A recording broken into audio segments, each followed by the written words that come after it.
you're watching Moneycontrol. I'm Sakshi Batra. Well, India's heart lies in its street food.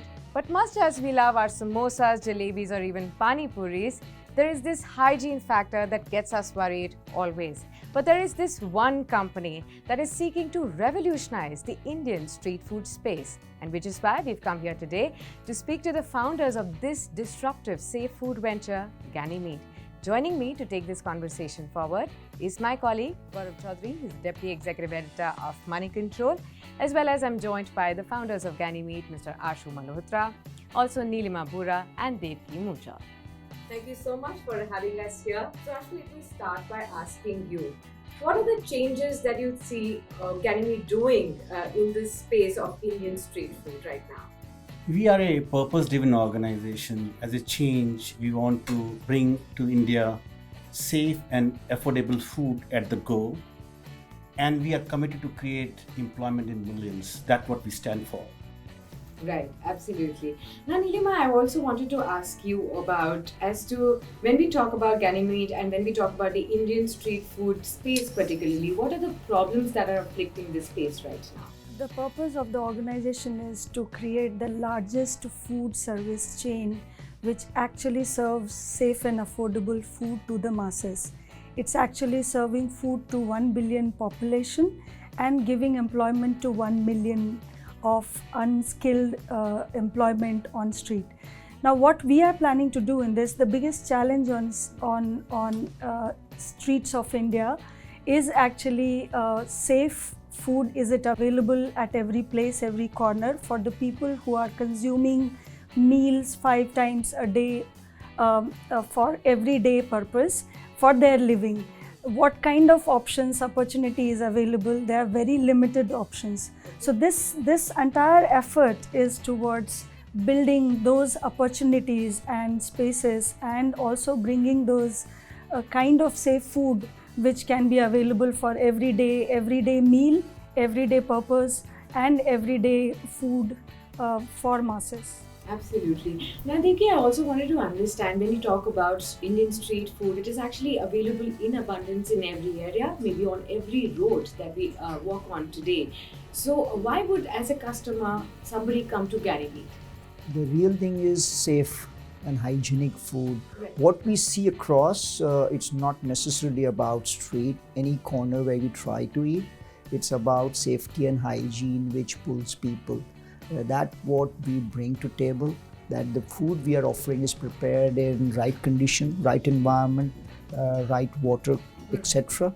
And it's available to consumers at large who can buy at an affordable price. Right. So could you also expound upon the fact that really who cooks the food here? What is the entire process? Where does it get made? And how is it really delivered to the customer? So these are mega processing centers which has got highest standard of safety, hygiene, water conditions. And these will be prepared by some skillful fellows with high-end apparatus which are completely FSSAI advised and recommended. So these environments would make sure that you don't have any kind of contaminants inside the food, which is most important thing. And above all, doing all these and making sure that a common man is able to eat and get those foods safely is what we are bringing to the table. The affordability is something that Is I the really biggest, wanted to ask yes. you about, because that is something that is the key challenge over Absolutely. here. Because so far the hygiene factor that we're talking about, probably it is the price point at which we're talking about the biggest challenge emerges. So how do you tackle that? See, we know the food value chain in our country very well. Having spent 15 years in food economy but in India, we understand what are the levers and drivers in making sure that you can provide safe and hygienic food at a cost which mass consumers can pay.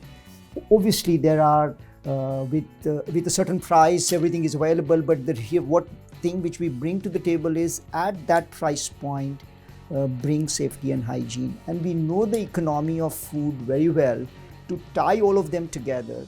And that's where all experts are coming in, bringing those knowledge from diverse industries, cross-functional expertise to make sure that this is very affordable. Ashwin, I also wanted to ask you, what is it in for the vendor? What will you be providing, and why should they be, in touch with you and collaborate with you?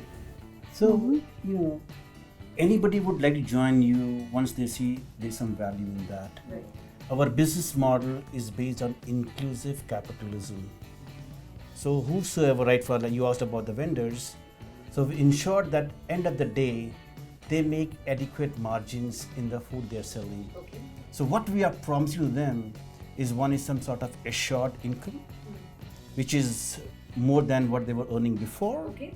Second is also in terms of their upliftment in the societal standing, the way that people look at them. Sure. As part of the whole ecosystem. At the back of it, they will be, we'll put them into KYC program, into Arogya program, into Jan Dhan program. Okay. It's just not economical upliftment, but the overall upliftment of the vendor at the street. At the first time, he can take pride in what he's doing. The first question that any vendor will need to ask is that how much of money that the vendor will need to invest or set aside to get it listed in Ganymede, and two, who pays for the cart? It would be in and around the vendors. So vendors or anybody wanting to own the shopping place, they would be bringing Pay for the cart. they How much would would the be. cart cost?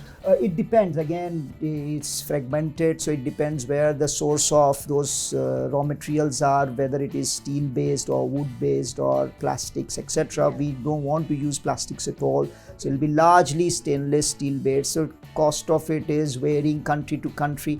The idea is you're not transporting things from one part of the country to the other. The reason I ask you this question is that if the cost is slightly prohibitive, then the vendor might not find it, there may not be an incentive for the vendor. Yeah, exactly. So the economics has been worked out at such that the investment needed from anybody would not be beyond a proportion.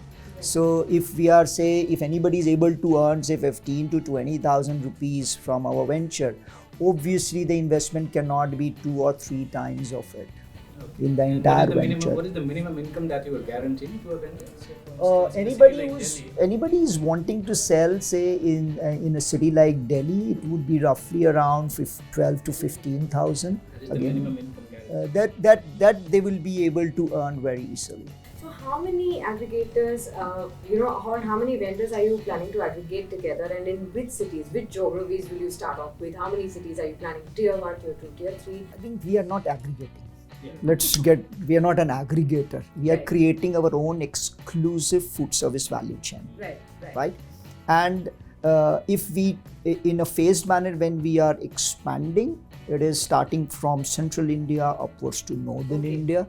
And will be city to city, everywhere where people are moving. So which is the first city you'll start?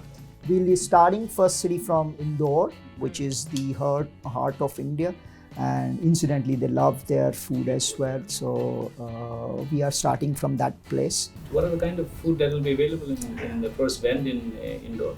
Of course, the food which they love and would like to consume 4 times a day, 5 times a day. So that includes all samosas, kachoris, then there is dhoklas, then there is vadas, and then there is also tea, which is served along with it. The idea is at every arm's length of desire of the consumers who are on the go, the food should be available. How many do you intend to set up over the next 12 months or so, and across how many cities? So we will be doing from coming Christmas to the next Christmas, we should be around 60. Okay. 60 cities? 60 processing centers. So what is the kind of investment that you've done so far, and is it through internal accruals? How is the fund being raised? And going on from here, do you also plan to aggregate more and more investors or induct more investors in this project as well?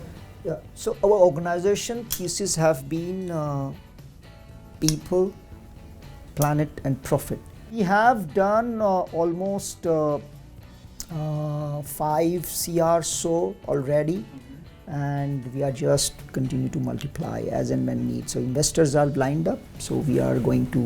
All right, thanks a lot for having us here and speaking to us about your venture. I wish you all the very best.